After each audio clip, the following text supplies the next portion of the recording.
사랑하는 행복한 교회 성도 여러분, 이 영상을 보시는 하나님 나라의 귀한 자녀 여러분, 오늘은 2022년 3월 17일 목요일입니다. 오늘 본문은 이스라엘 백성들이 삶 속에서 의식적 정결을 이루어야 함을 강조하고 있습니다. 정결과 부정에 관한 규례는 15장까지 이어지는 큰 주제입니다. 특히 본문은 하나님이 지으신 피조물 중에 정결한 짐승과 부정한 짐승을 구분합니다. 정결한 짐승과 부정한 짐승을 구분하는 구체적인 이유를 다 설명하지는 못하지만 삶의 모든 순간에 하나님 앞에서의 정결을 추구하는 삶의 원리는 명확한 것입니다. 하나님의 백성이 추구해야 할 정결한 삶에 있어서 음식에 대한 규례는 가장 밀접하게 연관되어 있습니다. 본문이 자세한 설명을 하지 않기에 21세기 독자들이 정결과 부정의 이유를 알아내는 것이 대단히 어렵지만 아마 당시 이스라엘 백성들은 자연스럽게 그 이유를 알고 있었을 것이라고 추측이 됩니다. 오랜 해석의 역사를 통해 볼 때 몇 가지 방향의 해석 흐름이 있어 왔습니다.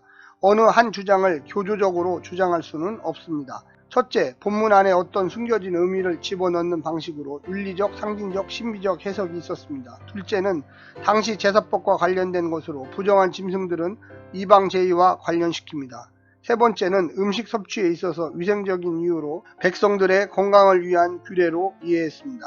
마지막 네 번째는 타락 이전의 창조 질서와 관련해서 창조된 원래 기능을 정상적으로 수행하는 짐승과 경계선에 있거나 경계를 무너뜨리는 짐승을 구분한 것이라고 주장하고 있습니다. 먼저 오늘 본문 레위기 11장 1절부터 23절의 말씀을 듣고 다시 오겠습니다.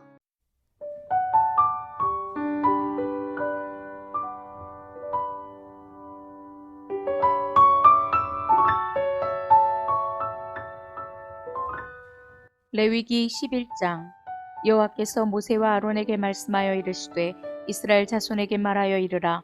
육지의 모든 짐승 중 너희가 먹을 만한 생물은 이러하니 모든 짐승 중 굽이 갈라져 쪽발이 되고 새김질하는 것은 너희가 먹되 새김질하는 것이나 굽이 갈라진 짐승 중에도 너희가 먹지 못할 것은 이러하니 낙타는 새김질은 하되 굽이 갈라지지 아니하였으므로 너희에게 부정하고 사반도 새김질은 하되 굽이 갈라지지 아니하였으므로 너희에게 부정하고 토끼도 새김질은 하되 굽이 갈라지지 아니하였으므로 너희에게 부정하고 돼지는 굽이 갈라져 쪽발이로 돼 새김질을 못하므로 너희에게 부정하니 너희는 이러한 고기를 먹지 말고 그 주검도 만지지 말라.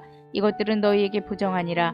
물에 있는 모든 것 중에서 너희가 먹을 만한 것은 이것이니 강과 바다와 다른 물에 있는 모든 것 중에서 지느러미와 비늘 있는 것은 너희가 먹되 물에서 움직이는 모든 것과 물에서 사는 모든 것 곧 강과 바다에 있는 것으로서 지느러미와 비늘 없는 모든 것은 너희에게 가증한 것이라.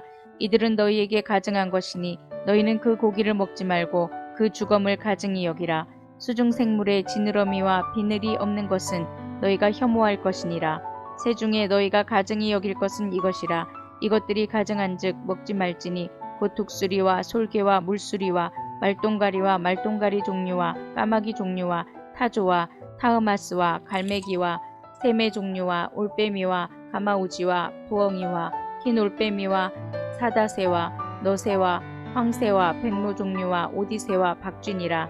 날개가 있고 네 발로 기어다니는 곤충은 너희가 혐오할 것이로되 다만 날개가 있고 네 발로 기어다니는 모든 곤충 중에 그 발에 뛰는 다리가 있어서 땅에서 뛰는 것은 너희가 먹을지니 곧 그 중에 메뚜기 종류와 배짱이 종류와 귀뚜라미 종류와 팥중이 종류는 너희가 먹으려니와 오직 날개가 있고 기어다니는 곤충은 다 너희가 혐오할 것이니라.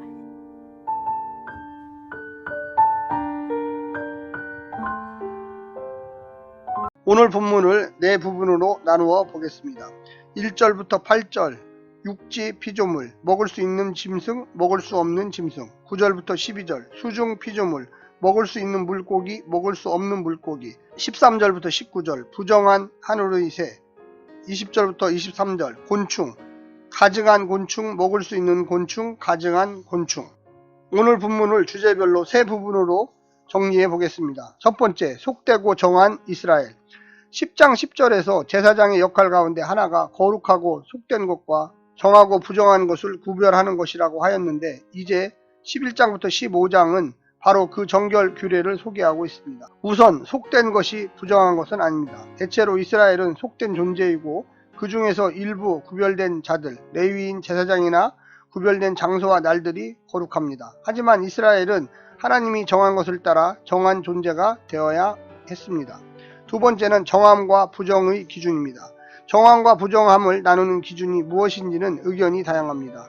인간 세계가 이방인 이스라엘 제사장으로 구분되듯이 동물의 세계도 먹을 수 없는 부정한 것, 먹을 수 있는 정한 것, 제물로 드릴 수 있는 것으로 구분됩니다. 거룩함과 정결함은 온전함과 정상을 가리키며 흠이나 혼합 등은 부정한 것을 나타냅니다. 땅의 짐승은 굽이 있고 새김질을 하는 것이 표준이고 물고기는 지는 어미와 비늘이, 새는 두 날개와 두 다리가 표준입니다. 정결 규례를 지킴으로써 이스라엘은 자신들이 만민 중에 구별되어 하나님께 속한 거룩한 존재가 되었음을 기억하며 감사했습니다. 마지막 세 번째는 정함과 부정함의 세 기준입니다. 예수 그리스도 안에서 이제는 더 이상 정함과 부정함의 경계가 존재하지 않습니다. 예수님은 이제 정함과 부정함을 결정하는 것은 우리 밖에 있는 것이 아니라 우리의 내부에 있다고 말씀하셨습니다. 마가복음 7장 14절부터 23절이 그 배경입니다. 아무리 유익해도 내 안에 하나님의 말씀이 없고 주님의 통치 아래 있지 않다면 나를 부정하게 만듭니다. 그 자체로 정한 것과 부정한 것은 없습니다. 정한 장소와 그렇지 않은 장소도 없습니다. 돈이든 집이든 문명의 이기든 학문이든 하나님의 뜻대로 하나님의 방법대로 사용될 때 정하고 거룩한 하나님 나라의 도구가 되는 것입니다.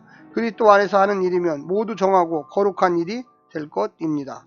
오늘 하루도 이 말씀을 통하여 승리하시고 성령의 충만함 받으시기를 간절히 부탁드립니다. 샬롬.